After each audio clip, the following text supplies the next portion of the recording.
Bienvenidos, chiquillos, a esta clase de primeros auxilios. Hoy día vamos a revisar los traumatismos. Los vamos a ver en dos partes para que no se les haga tan pesado y puedan ir cargando más rápido los videos y no tengan dificultad en ese sentido. Dentro de los indicadores de logro para esta clase vamos a tener que distingue la clasificación de los diferentes tipos de traumatismos más frecuentes en niños y adultos.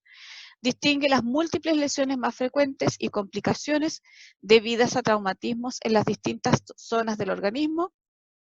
Describe los traumatismos básicos de una lesión en los tejidos blandos y la efectividad de las intervenciones para aliviar el dolor de la zona afectada. Y analiza el tratamiento de lesiones de tejidos para recuperar la funcionalidad del individuo y prevenir consecuencias mayores producto de estas lesiones en la persona afectada. Eso es lo que vamos a revisar hoy. ¿Cómo se define un traumatismo? Un traumatismo es un término que procede del griego y que significa acción de herir. Es una lesión que se produce en los órganos o los tejidos y que la causa es una acción mecánica externa, o sea, es algo que se produce a través de un elemento externo a la persona. El traumatismo en un tejido blando tiene lugar cuando se produce una pérdida de continuidad de la piel, lo que genera una comunicación entre el ambiente interno con el exterior. Por eso que es tan importante que tengamos primeros auxilios con este tipo de lesiones, porque la piel es la primera barrera protectora del cuerpo. Por lo tanto, cuando existe una lesión de cualquier tipo que hace que se pierda esa barrera protectora, se producen, ¿no es cierto?, las infecciones y las complicaciones de esas heridas.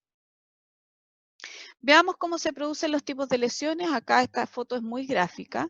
Aquí tienen el nombre de la lesión y cómo se vería en un corte, ¿no es cierto? Si hacemos un corte en la piel, así se ven por fuera, cómo se identifican, ¿ya? Y estos serían los posibles elementos, ¿no es cierto?, que producen este tipo de lesiones. El primero es una lesión de tipo punzante, ¿no es cierto?, con un elemento que puede ser un destornillador en este caso, tiene una punta más bien roma, ¿ya? Y deja una lesión tipo punto, pero además es una lesión que hacia adentro es muy profunda. Las lesiones cortantes son las típicas que se realizan por cuchillos o cualquier elemento filoso, dejan bordes limpios, si ustedes se fijan acá, son bordes absolutamente limpios, y así se ve digamos, se produce el corte y por tensión de la piel se separa y se abre, ¿ya? Esa es una herida cortante. Las heridas contusas son aquellas que se producen por golpes, por ejemplo, un martillo, cualquier objeto romo, ¿ya? Que se produce, con lo que uno se puede golpear. Por fuera se ven como un pequeño hundimiento y generalmente tienen un enrojecimiento o un hematoma circundante. Y cuando ustedes la ven en un corte en la piel, la van a ver más o menos con bordes irregulares, más bien redonda, ¿no es cierto? Y puede tener una profundidad similar a las anteriores. Las heridas de laceración o abrasivas, que se llaman también, son las típicas que deja cuando usted está rayando verdura, ¿no es cierto? Y se raya el dedo. Y se ven de esta manera, son las lesiones que se producen, por ejemplo, en los accidentes automovilísticos, cuando las personas salen proyectadas del asiento y se arrastran por el pavimento y quedan con ese tipo de lesión que se producen por fricción y por calor. ¿Ya? Se ven con unas lesiones irregulares, bastante superficiales generalmente, y acá ustedes pueden ver que la pérdida generalmente es solo de la primera capa de la piel, no hay mayor profundidad y quedan como pedacitos, ¿no es cierto?, dando vuelta, no es una herida limpia, es una herida bastante contaminada. Esa es la laceración. Entendiendo eso, vamos a hablar entonces de algunos traumas en tejidos blandos, y vamos a hablar de las heridas, que es una lesión intencional o accidental que puede o no producir pérdida continua de la piel y de la mucosa. Ahí tenemos una herida, ¿no es cierto?, bastante grande en un codo, tenemos una contusión, y esa es una típica esguince, ¿no es cierto?, con una equimosis alrededor. Ya no hay rotura de la piel, si ustedes se fijan, pero sí hay un aumento de volumen importante. Vamos a tener también algunos traumatismos en los tejidos blandos y vamos a hablar de las úlceras. Y las úlceras son la pérdida de la continuidad de la piel que inicia en un proceso de reparación que cura lentamente. ¿Ya? Generalmente son lesiones mucho más profundas, como ustedes ven acá, que el mecanismo, digamos, puede ser diverso, pero son muy lentas de curar, por eso que se ulceran, ¿no es cierto? Y en la piel se empieza puede que la herida se empiece a agrandar, o, ¿no es cierto?, se empiece a profundizar. Por eso que las úlceras son tan delicadas y tenemos que trabajarlas rápidamente para que no ocurra eso. Dentro de la atención de primeros auxilios para este tipo de lesiones, ¿no es cierto?, que son por golpes o de tejidos blandos en general, donde no necesariamente tenemos una herida o una pérdida de la continuidad de la piel, vamos a tener una sigla que es DHBE, y representa las iniciales de las 4 reglas elementales que son para tratar las heridas de tejidos blandos: descanso, hielo, vendajes y elevación. Si se sufre una lesión de los tejidos blandos, conviene aplicar la teoría de HBE como primer auxilio, ¿ya? Durante las primeras 98 horas. Generalmente cuando uno se golpea o se tuerce un pie, ¿no es cierto?, uno siempre espera a ver cómo va evolucionando, no se va al tiro al médico, a menos que efectivamente sea una lesión importante, pero si uno está lejos, por ejemplo, de un centro asistencial, uno pudiera eventualmente esperar 98 horas para poder acudir.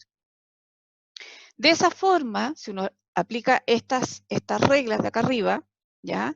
Se va a conseguir, ¿no es cierto?, reducir los síntomas y la recuperación final va a ser mucho más rápida.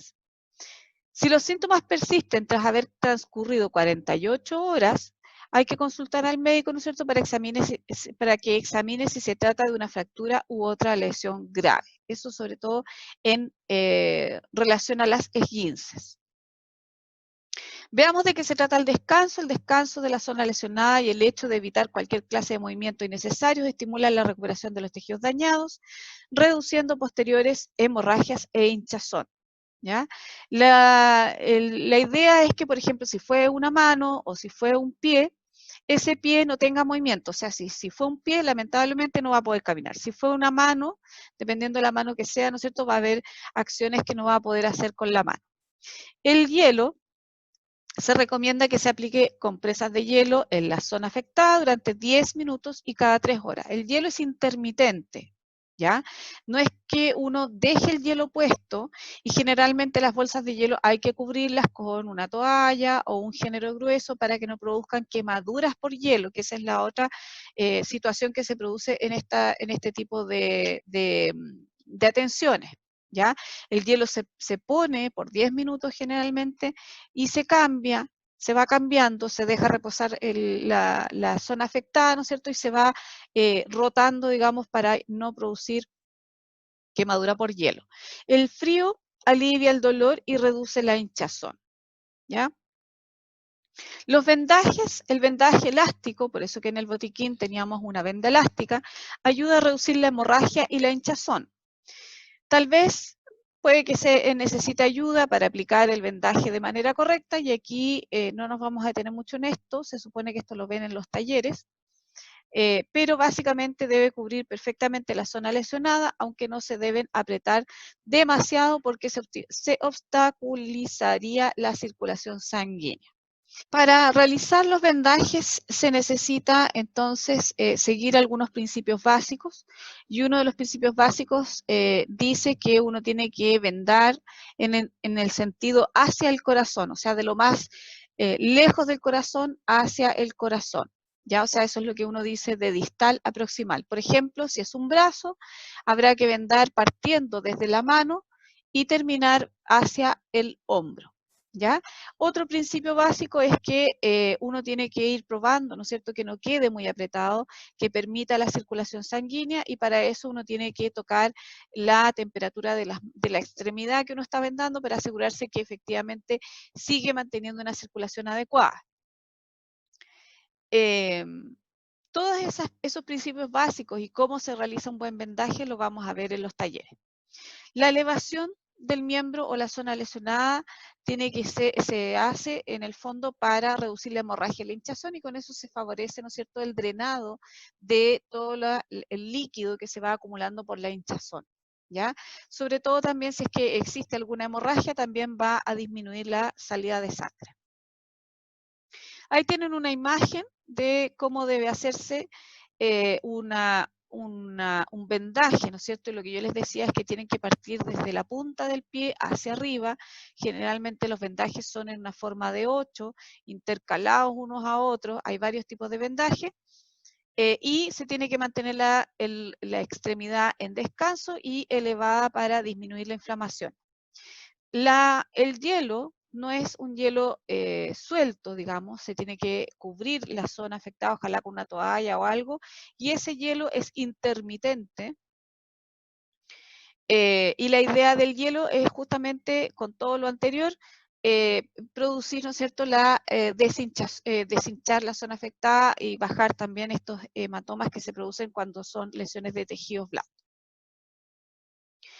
Vamos a ver ahora algunos traumatismos de manejo intrahospitalario, como por ejemplo las heridas quirúrgicas, que son incisiones realizadas durante una cirugía, la que tienen diferentes tamaños según el tipo de operación a la que se haya sometido la persona, ¿ya? Generalmente las heridas quirúrgicas, cuando son cirugías programadas, van a ser se consideran limpias, por lo tanto esas heridas no se tocan ni se les hace nada, solamente se les cambia el apósito que las cubre si es que este estuviera suelto o estuviera manchado. ¿Ya? En este ejemplo hay una herida de una apendicitis, ¿no es cierto? Estos son corchetes, como los corchetes con los que uno corchetea las hojas de papel, así se juntan los bordes de la herida para que esta herida sane, ¿ya? En cambio, una herida infectada, una herida quirúrgica infectada puede ser después de una cirugía, pero puede ser producto de algún traumatismo, un accidente o algo donde haya quedado alguna materia dentro o algún elemento extraño que haga que la herida se infecte, como está aquí, ¿no es cierto? Y ustedes pueden ver la diferencia entre una y otra. Esta tiene un color, también está con corchetes, ahora se usan corchetes o se usan puntos invisibles, hay distintos tipos de puntos, no es materia de este curso, pero básicamente para que reconozcan que tiene los bordes inflamados, tiene una zona, ¿no es cierto?, con una coloración violácea, y además puede tener una coloración distinta en el borde de la herida, o definitivamente lo que se llama una dehiscencia, que sería esta apertura que tienen acá, con salida de pus, o salida de algún tipo de líquido serohematoso, o sea, serohemático o sangre derechamente, ¿ya? La herida infectada generalmente se abre y se limpia de manera quirúrgica para sacar toda la infección que está, y se trata con antibióticos de manera sistémica. En cambio, la herida limpia, de una cirugía limpia, programada, como esta que está aquí, como nosotros decimos, es una herida linda, ¿no es cierto?, que está con sus bordes totalmente sanos, digamos, estos corchetes ya están casi para sacarlos.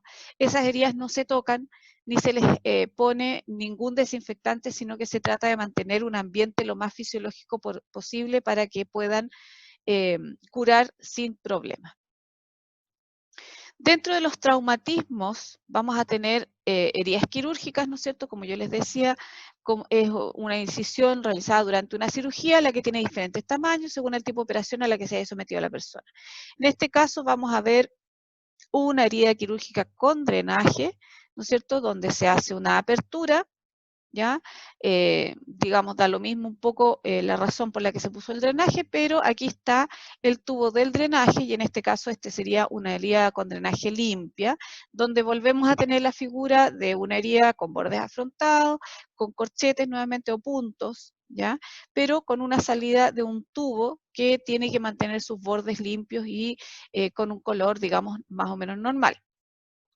En cambio, cuando hay una herida quirúrgica con drenaje que está infectada, que es esta que está aquí, ¿ya? Lo que ustedes se van a encontrar va a ser una herida habitualmente abierta o dehiscente, ¿ya? Con el drenaje que está, si ustedes lo ven, para cualquier lado. Miren los bordes, que son totalmente irregulares. Acá la herida se mantiene con los bordes completamente limpios, ¿ya? Y esta herida ya requiere palabras mayores, ¿no es cierto? Y generalmente estos pacientes vuelven a pabellón directamente para volver a ser operados y con un aseo importante de por medio. Vamos a ver ahora los traumatismos de cráneo, cara y columna vertebral. Vamos a partir por el primero, ¿ya? Y el traumatismo cráneoencefálico, que es lo que ustedes conocen como TEC, es definido, ¿no es cierto?, como un intercambio brusco de energía mecánica que genera deterioro físico o funcional del contenido craneal, ¿ya? O sea, un golpe en la cabeza que puede ser abierto o cerrado, ¿no es cierto?, abierto cuando tiene una herida, ¿no es cierto?, sangrante, y cerrado cuando no presenta ninguna lesión abierta, ya, sino que el traumatismo es dentro de la cabeza, y va a tener las siguientes manifestaciones clínicas. Ustedes se van a dar cuenta que la persona está confusa, desorientada, probablemente va a haber pérdida de conciencia, va a haber una amnesia postraumática, ¿ya?, y una lesión intracraneana puede haber, y una convulsión. Todas estas son elementos que se pueden manifestar así, como puede que no estén, ¿ya? Ahora, el hecho de que un TEC sea abierto o cerrado no nos da la gravedad del mismo. O sea, no podemos asumir que si un TEC es abierto y está con sangre, ¿no es cierto?, que brota y que, digamos, tiene una herida sangrante, va a ser más complicado que un TEC cerrado, porque no sabemos, si es cerrado, el problema es que no sabemos cuál es la lesión real que hay dentro de ese cráneo y que puede estar produciendo incluso mayor problema que un TEC abierto, ¿ya? Así que ojo con eso, el que sea abierto o cerrado no nos indica si es más grave uno que el otro. En el caso de los traumatismos faciales, aquí yo se los junté todos, van a ver varias imágenes medias feas, pero para que se hagan una idea, corresponde a una amplia gama de lesiones desde simples heridas de piel hasta una destrucción masiva de la cara, como en el caso que tenemos acá, que afectan huesos y tejidos blandos con compromiso habitualmente de cráneo y cerebro. Ya en este caso, aparentemente solo una herida lacerante o no alcanzo a ver la imagen, o es un desprendimiento, ¿no es cierto?, de la mejilla, pero no hay mayor compromiso óseo, aparentemente, ¿ya? Pero acá, por ejemplo, tenemos una lesión que está donde la persona, si ustedes se fijan, está totalmente deformada, donde aquí está la imagen de la resonancia y se aparece una fractura del maxilar inferior, una fractura del hueso cigomático, tienen fractura de la mandíbula superior y tienen además fractura del piso de la nariz y de cuencas orbitales, ¿ya? Y como ustedes se fijan, claro, tiene ciertos signos que son claros de una lesión de cráneo o de piso de la nariz, como por ejemplo los ojos en mapache, que ustedes lo están viendo acá, que son estas como hematomas que a veces son incluso mucho más grandes y se pone como un antifaz, ¿ya? Por eso se habla de ojos en mapache. Y miren por favor cómo está esa mandíbula, ¿ya? Y aquí seguramente el trabajo reconstructivo que se hizo, aquí probablemente perdió el ojo, no sé ahí, no alcanzo a ver bien, pero el trabajo reconstructivo que se hizo fue bastante importante. Los accidentes automovilísticos son la causa más frecuente, ya, de este tipo de accidente, aunque en los niños también las caídas de altura. Afectan la piel, tejido blando, cartílagos, vasos y huesos. Por lo tanto, también podemos tener pérdida de la funcionalidad. Aquí este pobre caballero probablemente perdió ciertos ligamentos, ¿no es cierto?, que sostienen los párpados y le permiten manejar digamos, la parte del párpado y la parte de expresión de este lado de la cara, pero básicamente quedó sumamente bien reconstruido, ¿ya? Vamos a tener distintos también heridas, por ejemplo, acá tenemos heridas en el cuello, ya aquí tenemos distintas heridas, digamos, con distintos mecanismos de producción. Esta es la misma herida, pero digamos abierta, se abren generalmente cuando son cortantes. Aquí miren esta, por favor, y esta, ya, generalmente esto aparentemente es un golpe y esta es una cortada.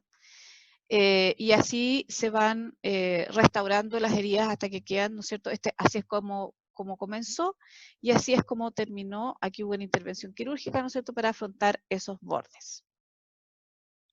Veamos entonces la atención de primeros auxilios para este tipo de heridas y sobre todo el traumatismo craneano, que tenemos que tener en cuenta que cualquier traumatismo que tenga sintomatología importante es de cuidado.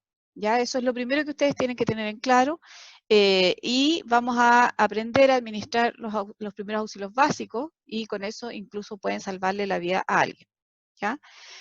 En caso de una lesión de la cabeza, en la cabeza, puede ser leve o grave, cualquiera, da lo mismo, porque uno es muy difícil distinguir si esa lesión es muy grave o es leve.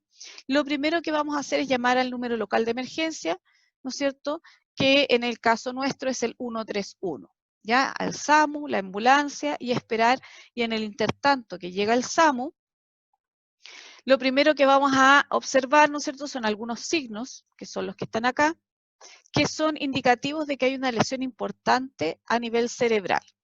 ¿Cuáles son? Se torna muy somnolienta, tiene mucho sueño, está como quedándose dormida ya, cuesta mantenerla despierta, se comporta de manera normal, puede ser que se le enlentezca la forma de hablar, presenta dolor de cabeza fuerte o rigidez en el cuello, tiene las pupilas, la parte central y oscura del ojo, ¿no es cierto?, que ustedes conocen, de tamaños diferentes, eso se llama anisocoria. ¿Ya? Si usted le mira las pupilas, va a tener una dilatada y la otra contraída. Es capaz de mover un brazo o una pierna, pero no ambos brazos. Pierde el conocimiento, incluso brevemente, y puede que vomite más de una vez. Sobre todo los niños pasa esto, que vomitan bastante frecuente. ¿Ya? Los primeros auxilios, lo primero que vamos a hacer, como siempre, es revisar las vías respiratorias, la respiración y la circulación de la persona, y de ser necesario vamos a iniciar la respiración boca a boca y el RCP. Si la respiración y la frecuencia cardíaca son normales, ya aprendimos a evaluar eso, pero la persona está inconsciente, hay que tratarla como si hubiera una lesión de columna. Y ahí es donde nosotros tenemos que entrar a suponer cosas y siempre es la idea de ponerse en el peor de los casos para evitar una lesión mayor. Sobre todo cuando llegamos a una escena donde no estuvimos presentes cuando se produjo la lesión. Para ello vamos a estabilizar la cabeza, ¿no es cierto?, con 2 manos y el cuello colocando sus manos en ambos lados de la cabeza de la persona. ¿Ya? Voy a tratar de buscarles un video para que lo puedan ver y de alguna manera también puedan darse cuenta lo importante que es estabilizar de buena manera la cabeza. ¿Ya? Mantenga la cabeza en línea con la columna y evite el movimiento.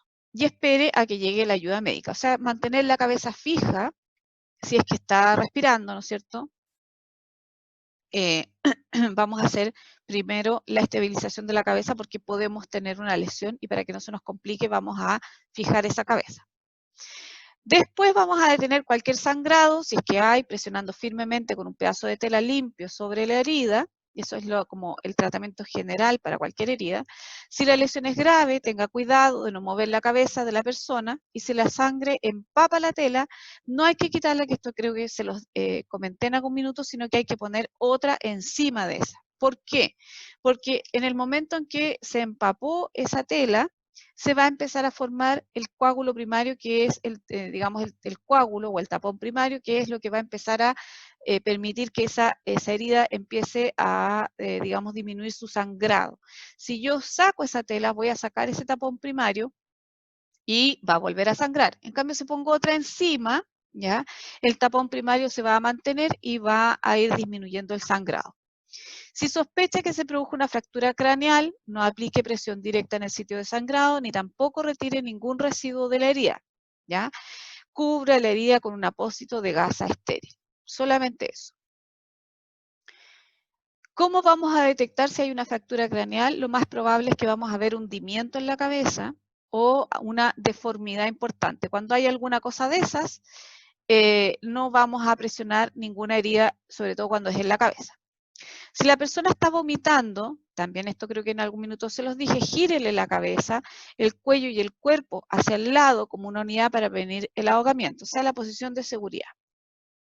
Esto incluso protege la columna, ya que siempre se debe suponer que está lesionada en el caso de un traumatismo craneal.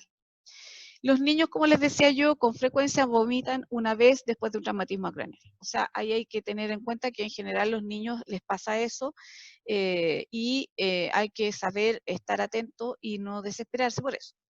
Esto posiblemente no sea un problema, pero llame al médico, ¿no es cierto?, para recibir alguna orientación adicional. Sobre todo cuando el vómito es de carácter explosivo, ahí ya estamos claramente frente a un síntoma o un signo más bien de una lesión neurológica.